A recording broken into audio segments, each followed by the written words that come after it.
What's up, guys? Welcome to Episode 7 of the Blue River Bow Hunting Podcast. I got a really cool guest on with me tonight, Drake Lopez. How's it going, man? Man, what's going on? Glad to be here. Absolutely. Having a few drinks, talk about deer hunting. It's a good Wednesday night. That's right. I can't beat it. I could Absolutely. dog Well, deer hunting all day long, man. me too. I could talk for hours. I have to limit myself at about an hour Exactly. apiece. I start getting on people's nerves because I just keep on going and going. And You have no problem with that tonight, buddy. You can talk as much as you want to. We can dive in anything you want to, deer hunting wise. But first of all, tell everybody a little bit about yourself. I'm just a 27-year-old dude from Alabama, North Alabama. Born and raised here. Lived here my whole life. Really just down home country boy. Keep it simple. I work just like everybody. I like to play music and stuff like that. I do a little songwriting stuff like that. So I do a little bit of everything. But I just of course, love deer hunting. That's what we're here to talk Absolutely, about, right? absolutely. I like the duck in the back. Is that a pintail? Oh yeah, those are my dad's right here. He's got, maybe you can see them right here, Oh, nice. a little line of them. Yeah, that's cool. Those are probably from like the '90s, I think. That's still awesome though.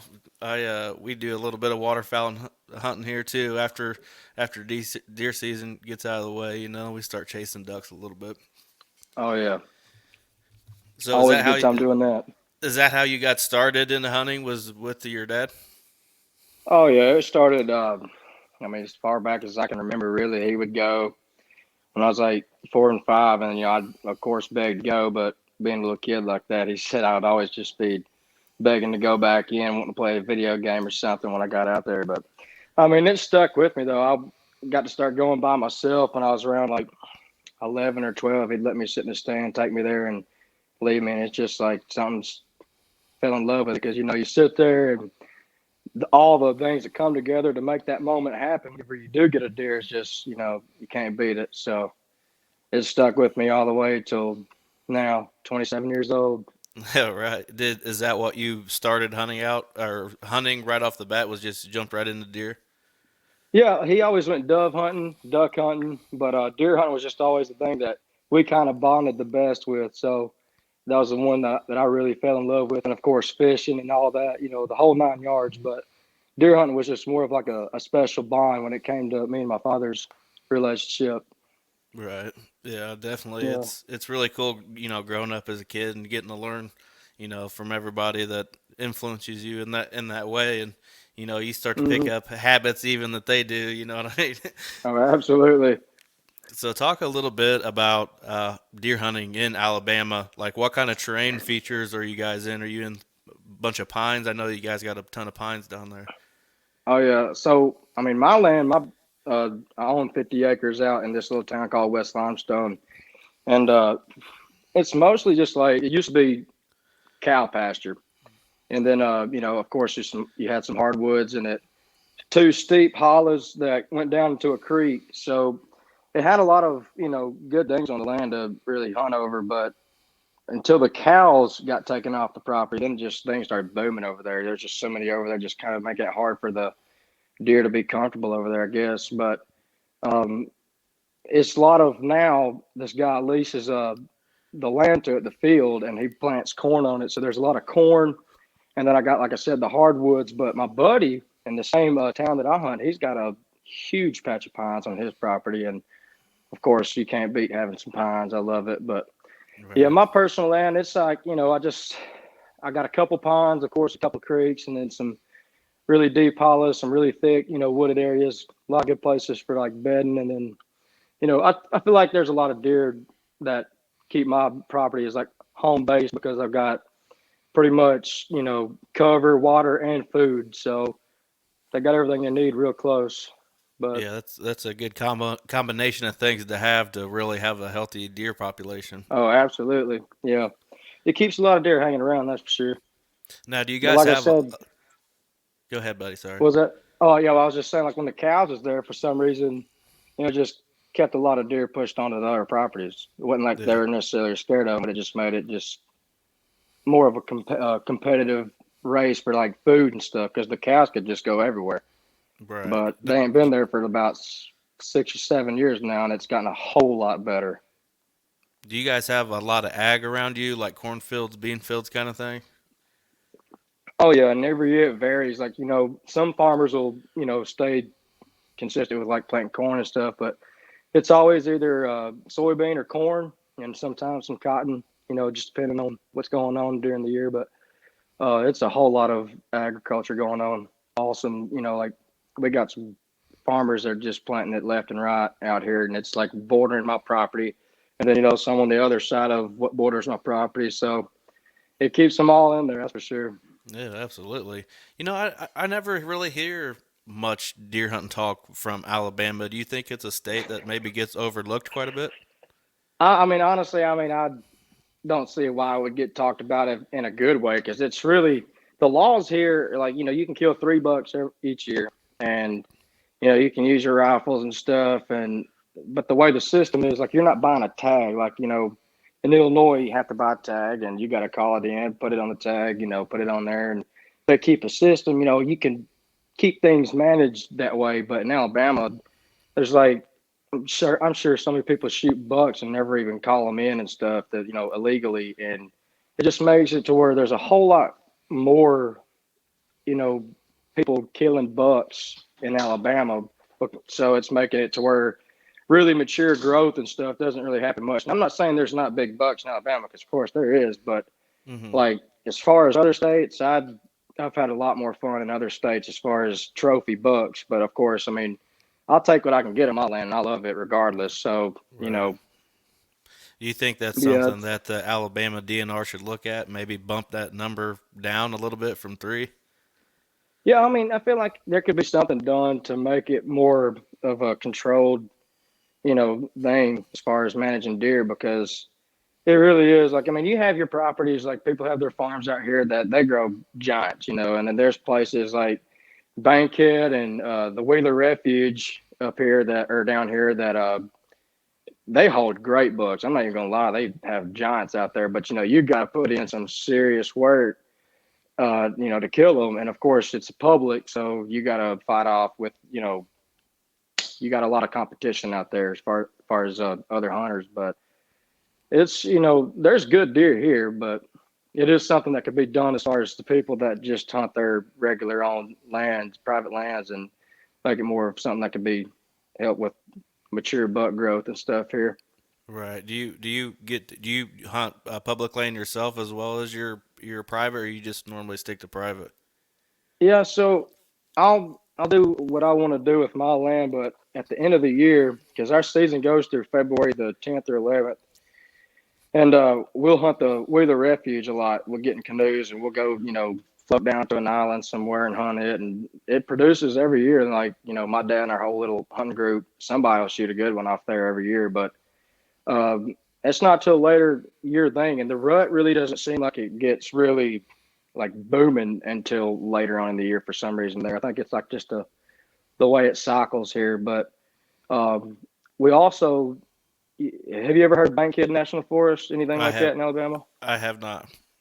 It's a pretty cool place. People kill giants there every year, but it's one of those areas that you got a lot of uh, public land hunters coming in there, and they'll hunt around not too far in it. But then you got your people that'll just go miles and miles off in there and come out with a freaking 180 to 200-inch deer every year. Wow. But we just started looking into that this year, trying to figure out, some cool spots to check out and go scout and see if we can't, take a climber up in there and come out with something one day. Yeah, I've never got to the chance to hunt Alabama. Me and some buddies kind of threw around the idea last year coming down during turkey season and trying some public land down there, but we uh, g- never did pull it off. We didn't really have the time to do it. But Alabama, I think the only time I've really been to Alabama was to go to Talladega, which is I this bet that was weekend, a I good believe. time. Oh yeah, it Oh was my great. God. Yeah, yeah, you can't beat that. That's No, like the but party of the South right there. oh, absolutely. It's a Mardi Gras in the South, I feel like. Well, Mardi Gras is in the South, I guess. Uh, Oh you yeah. talked a little bit about an Illinois lease. Tell us a little bit about that.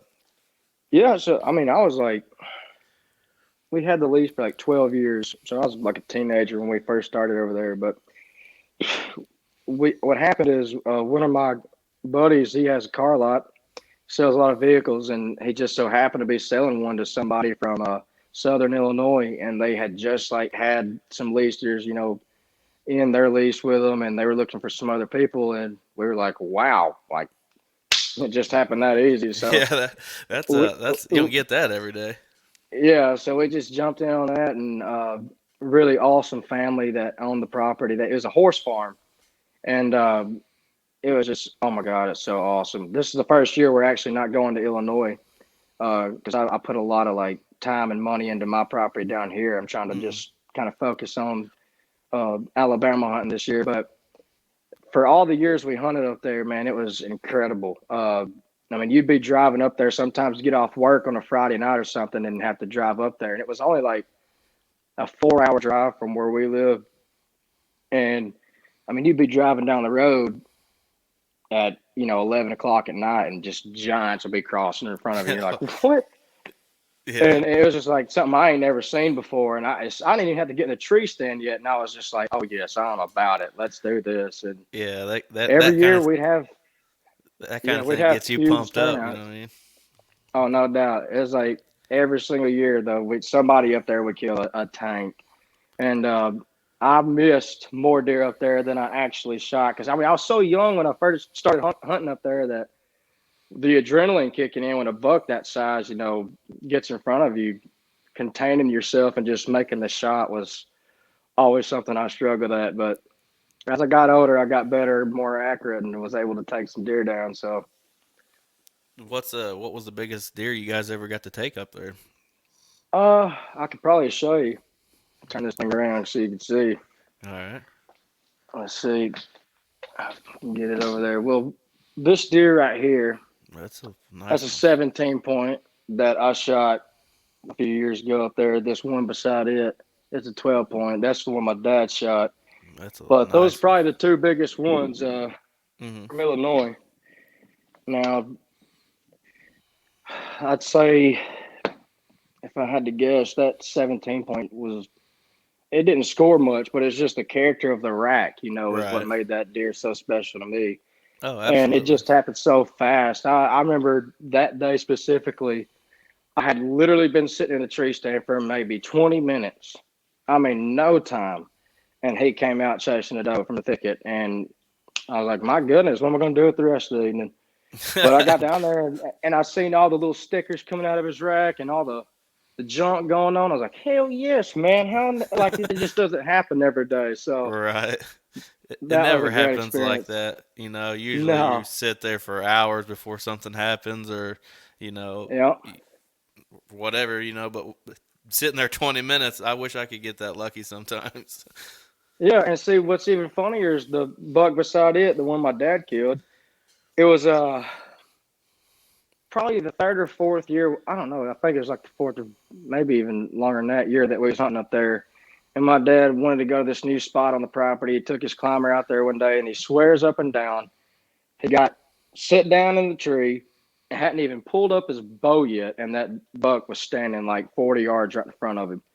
Oh, And so he wow. was like, "Oh my god," like he's like trying to pull the bow up real slowly and get everything up there. And sure enough, like he pulled it off, and the deer was standing about 25 yards in front of him, and boom, got him.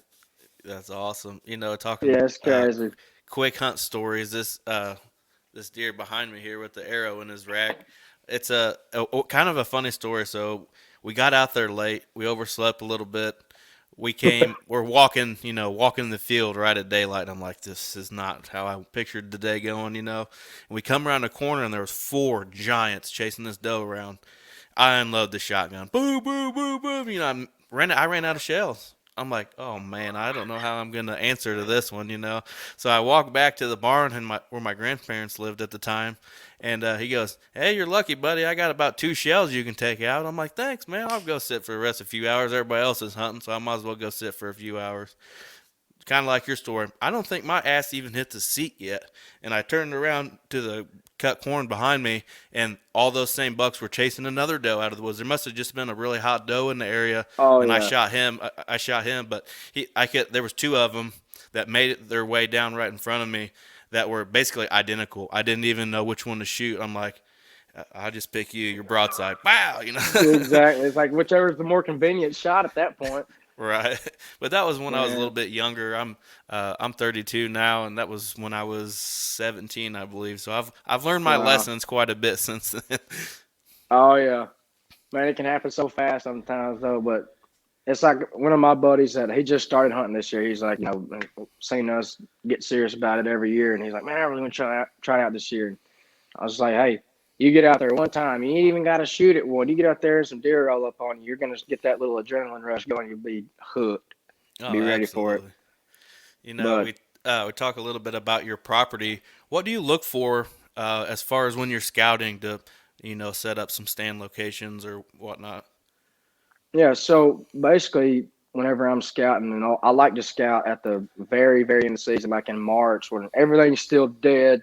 You can see everything that was done through the rut as far as scrapes and where the rubs are. And I like to find like a little, where the most action was going on. Like there's some rub lines here, there's scrapes here, and a lot of times you can tell when the scrape's like a community scrape where there's just like, there's deer hitting that thing left and right. And I look for places like that, try to find good stand like transition lines between where they're going in and out of areas, and just try to hunt as close to the sign as I can get. And of course, like placing things in areas where I can hunt different winds and stuff like that, because I've learned through the years that that is so important when it comes to hunting certain areas. You got to play the wind right, or they're gonna bust you every time. Absolutely. So I just try to keep up with all that, just think and strategize for what I think is gonna, help me be more efficient in the woods, getting in and out and seeing deer. Right. Yeah, those community scrapes can be a great place to sit close. Oh yeah. You that so many deer that's going to hit it. And actually, last year, actually the past about 4 years, I found a big community scrape, and we put a camera over it, and that's where we've had some of the biggest bucks that are near us or on us at the Yep. time. And man, I mean, I've got pictures last year, two bucks fighting in the middle of it. I mean, they were hitting. Wow. This thing looked like a semi hood. It was huge. They had it all tore up, and so I'm really pumped about this year. And I go in to clear my stands, put cameras, all that kind of stuff this past summer, and they cut the tree down that it was in front of. They Oh my dropped one god. of the biggest trees in this whole plot, this 40-acre plot of woods, and I was devastated. I'm like, you literally just covered up the biggest community scrape I think I've ever seen. So I still have stand about 45 to 50 yards off that. So I don't know. Maybe they'll just find a new place to make one or Yeah. whatnot. But I'm sure I'll find it sooner or later. Yeah. There'll be somewhere close to that area that'll keep them occupied, Yeah, especially it's really weird because I've hunted this place since I was about 15 years old, and it's been. I mean, it's unbelievable for where we're at. Holds big bucks, has great bedding, has ag, literally surrounded by ag. It's only like a 40-acre plot of woods, and the lady that owned it, she became older, and they put her in assisted living, and her grandson took it over. He still allows me to hunt, but now they run sheep and some other things in there, so they got some electric fence up, and it's kind of yeah. created this whole new place. So this year is going to be 100% different than it has been for my whole hunting career. So Yeah. I'm going to have to roll with the punches a little bit, but I got so many other Yeah. Just places that we can go, or not. I wouldn't say so many places. We got about 6 or 7 places altogether that we can go. I actually just picked yeah. up about 15 acres, about a spit shot through the field from my house, and I haven't even got to go look at it yet. So Oh definitely going wow. to be doing some. And my season starts on Friday. Just picked it up, and October 1st is when our season comes in. So Oh yeah. I'm going to have to do that real quick. Oh yeah. See, ours starts the 15th, unless you're hunting like certain areas down here. Then it opens up on the first. But it's just so hot down here too. It's like it'll be 90 degrees this weekend, and you know, getting in a tree stand at 90 degrees, it's going to take a lot. But you got to do what you got to do sometimes. But I'll Yeah, probably be hanging around till the 15th because it don't open up till the 15th where I live. So I got you. Yeah, it's we usually are in the 70 range, 70s when our opening day hits. I think this weekend our high is like 75 or something. So it's not going to be too crazy. Plus we have some rain showers coming in, but it's dipping down into like the low to mid 50s at night. So I think Oh, an early morning or an evening hunt will be all right. I think oh as yeah, long as I take my time getting in there, don't sweat my ass off, I think I'll be fine. yeah. That's the hard part sometimes. 'Cause you're itching to get out there. It's still before it gets good and cold during the season. You just got to take your time, get in the stand, and because I've did that, especially in Illinois, just hiking up the Shawnee Mountain one time, just pouring sweat. By the time I get up there, I'm so exhausted. I'm like, oh my god, I hope Right. something turns out of this because that was rough. But that's how it goes. Sometimes you'll go through all that work and not even see a deer, but keep going back. Yeah, keep going back. Yeah, figure it out. What Yep. kind of stands are you hunting out of? You like lock-ons, ladders, saddles? What are you hunting out of? Yeah, so we got a little bit of everything. Like we got some trees that we just hang our climbers in, and then some stands we got lock on. Like we got a couple, not just one Millennium stand up on my property, a lock on, and then I think two or three ladder stands. And that's basically, unless I use my climber, all I'll use because I've got my land so pinpointed, like from using cameras and everything the past 5 years that I can just kind of figure out where I need to be. But if I'm hunting public land, of course, I'm just taking my climber and rolling and going somewhere I can get. It's away from Right. everybody else. How many cameras do you have on your property right now? Right now we got four, Four. but with those four where they're placed, we can kind of tell where deer would be coming from in some areas and kind of like how they're using things and time them out like that. But I just got to keep up with it. So we only got two of those are the cell cams, that'll send you the pictures to your phone. Two of those, I got to go Right. change the SD cards out, and I need to go do that this weekend. Get another little look at things right before the season starts. Absolutely. So, hmm what kind of bow you rocking? So I got a crossbow and a compound, and the compound is an Obsession DEFCON 6. Hmm. It's a little bit, probably like 7 years old now, but it's a good bow. It shoots fast. It's good, smooth bow, and my crossbow is a striker. I really don't know all the details about it because I don't use it much, but Right. I try. I still am anxious to kill a big buck with my compound, so I'm just itching away to get that done. So, Right. Yeah, I got hmm a lot of people, on social media and stuff like that. We got to get a new bow every year or whatever. It's like not me, but I've been shooting the same bow since like 2012 or something. Like yeah, that's you my find one you weapon. like. Oh yeah, why Yeah, do I need a new one? I paid a lot for it then. You get, new yeah. strings and everything put on Get it. it tuned up every couple of years. Yeah, you That's don't all you need gotta you do. don't need the newest equipment every year. Don't get me wrong. Would I take a new bow every year? Yeah, Absolutely. yeah. But Especially if I'm I had gonna the keep money, I just like okay, right. I'm just gonna might keep as well. rocking this one because I'm comfortable with it. I know where I can hit hmm certain spots at yardage, and I'm good. I'm not Oh shooting yeah, over 40 yards from a tree stand. It's just I don't say that I'm not yeah. comfortable with it because I can do it, but it's just an ethical thing for me. I try to keep it at 40 yards. Now, don't get me wrong. If one of these big boys test me, I might just have to do it, but it'd have to be Hey, under certain circumstances. But I'm probably going to keep oh it at yeah, 40. yeah. That's what I try to do. But I say the same thing. If it's one standing out there and it's just everything, the stars align, I might take whatever Right. shot I need to at 50, 55. I don't know, but I just want to make sure that I would have a chance at shooting it if I did take a shot that far. But sometimes it just seems like, oh man, is this the only opportunity I'm going to get? So What about broadheads? What kind of broadheads you use them? I've always used the Rage broadheads. I've had good luck with them. I've had terrible luck with them, but for the most part, when I had the good luck with them, then it's been huge cuts. Easy tracking the deer, and so I've always stuck with them. But the only two times that I've shot and I've had one not expand, but those were the older models. Like Hmm. they're pretty much gonna expand nowadays. Right. Yeah. I usually I shot the muzzies for a long time, but I've switched over Mhm. to an expandable. It's actually a hybrid expandable, but it Yeah. was something I didn't feel comfortable with at first, but now it's something that I'm gonna have now because I've seen what it can do, and I've seen Oh a yeah, lot of those. I've been on recoveries from somebody that shot a rage. Uh, those things are crazy. I mean, you can. I yeah, mean, somebody blind could probably find that deer. You know what I mean? Looks yeah, like yeah, somebody stabbed it on both sides, and it's just spraying. 5 foot from yeah. each way. Oh, it's devastating.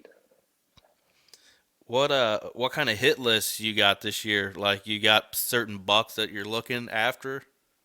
Yeah, I got one buck that I've been hunting the past 3 years, and I mean I wasn't necessarily hunting him the first year because he was a little young, but he's I call him the funk buck because he's got an additional tine coming out. He's got his main rack, and then he's got another one coming up in front of this one. Oh And wow. now he's probably I think he's around 4.5 years old from the pictures I got this year, and the other side is done developed into like a huge cow horn spike on that one side, along Wow. with his full rack. And I'm like, oh my god, like if I can get this on gun on the ground, I'll be in good shape. So Right. So is that a deer that you're after as far as like that's the only one that you're after, or if you had a chance at another mature buck, would you take it? oh yeah, from what I've got on camera, I have like three different bucks that I would take shots at if they present themselves. But I'm just hoping that it winds up being that funk buck I was talking about. Right. But I got a couple that I think will hopefully stick around and give me some kind of shot. Hopefully before rut, because there'll be a lot of people, hunting the surrounding areas and everything during that season. And I just hope he don't go somewhere and get shot by somebody else, Right. which happens. But Right. Have you and your buddies ever thought about getting into filming your hunts? yeah, so I've actually filmed a couple of mine, but I just never like put together a whole little start to finish kind of little video.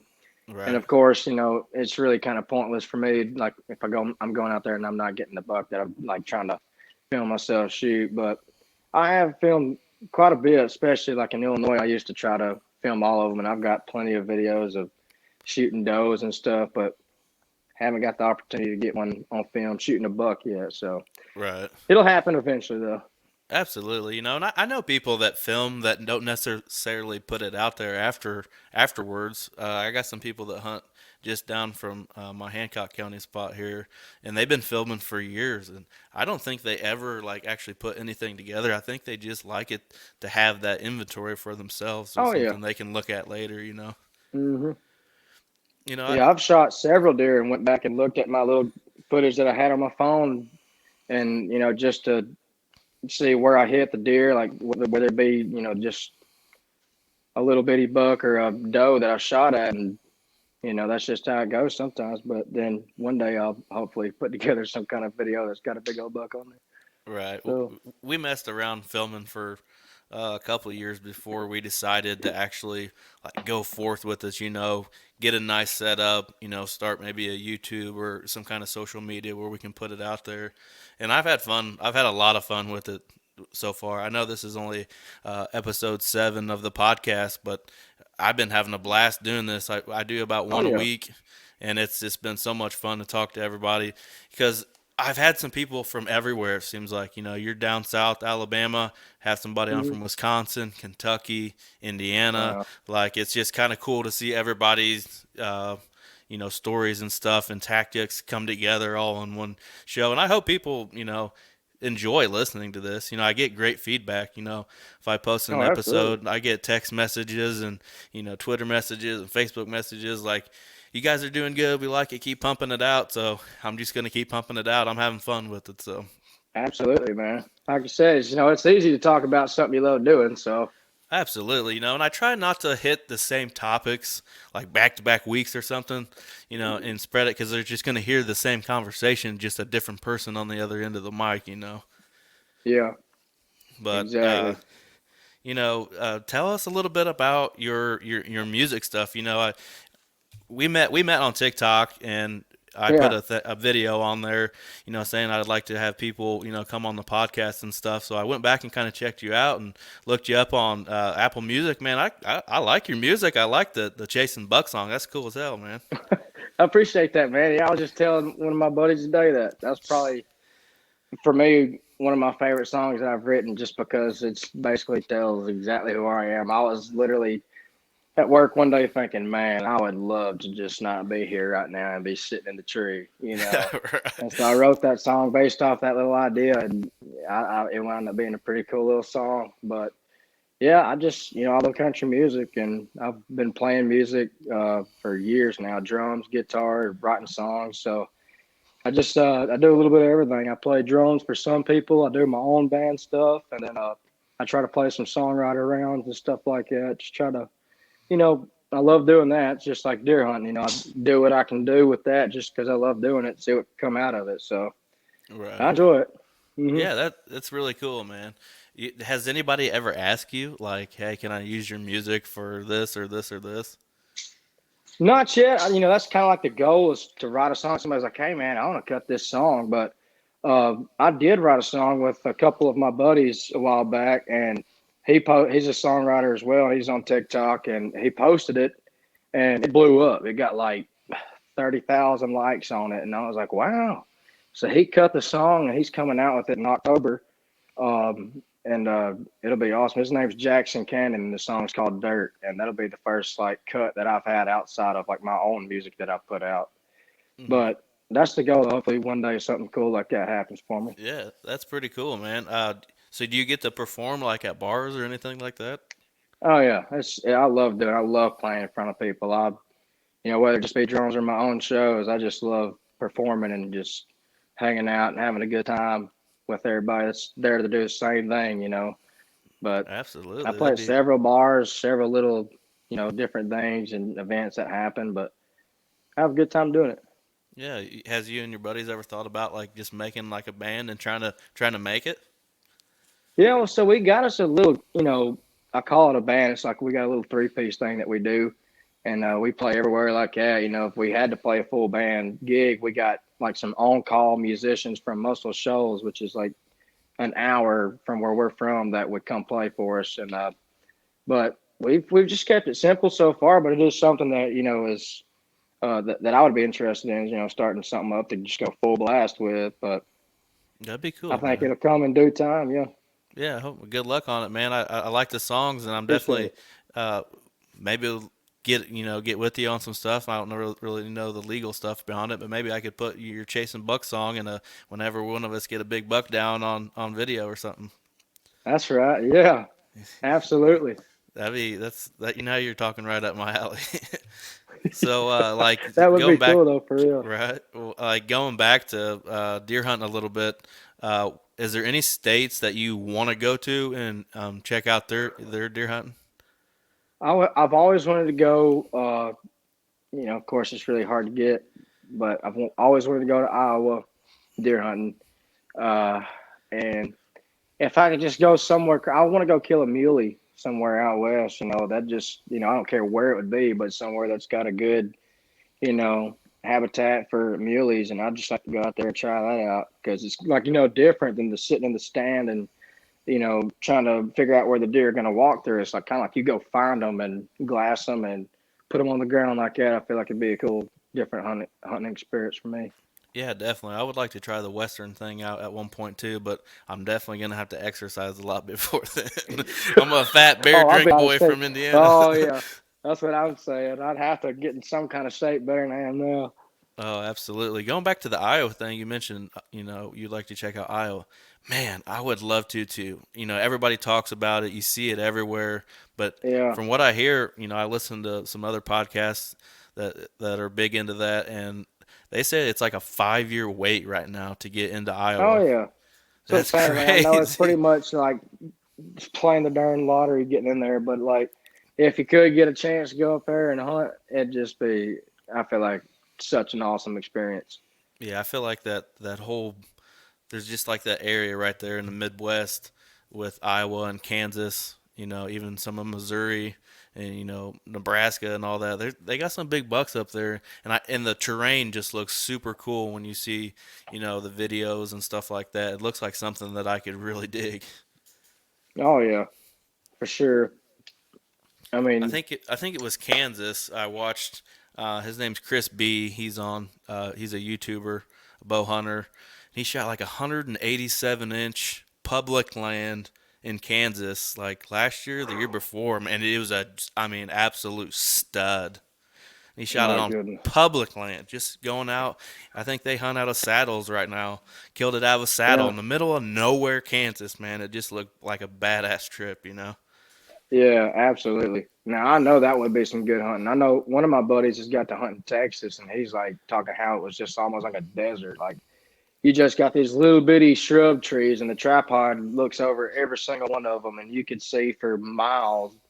And I was like, man, that'd be pretty cool. Because from what it looks like here, if I was hunting over that kind of terrain and habitat, I'd be like, what in the world? It'd probably be different kind of experience, but I'm sure they got some good deer there too. He said that there were some giants out there, but he ain't never killed one himself.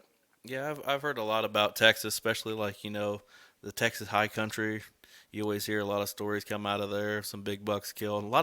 There's a lot of fencing hunting down there, I think, the high fence and all Yeah, that, which yeah.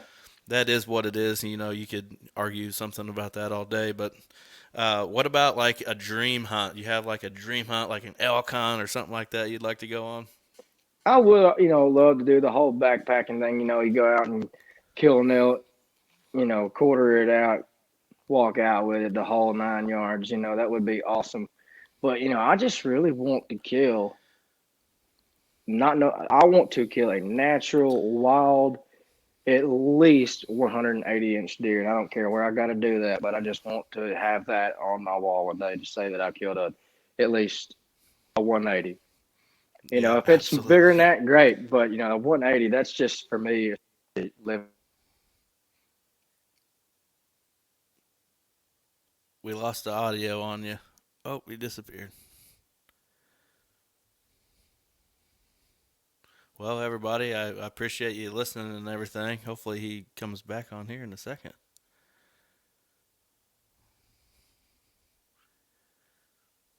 Well, it looks like we're having some technical difficulties, but I appreciate you guys watching. Appreciate the support. Find us on YouTube, Instagram, Facebook, Twitter, TikTok, all that stuff, and check Drake Lopez out on Apple, Spotify. He's got some really cool songs on there, and we'll get with you next There week we go. on. Oh, there you go. You're back.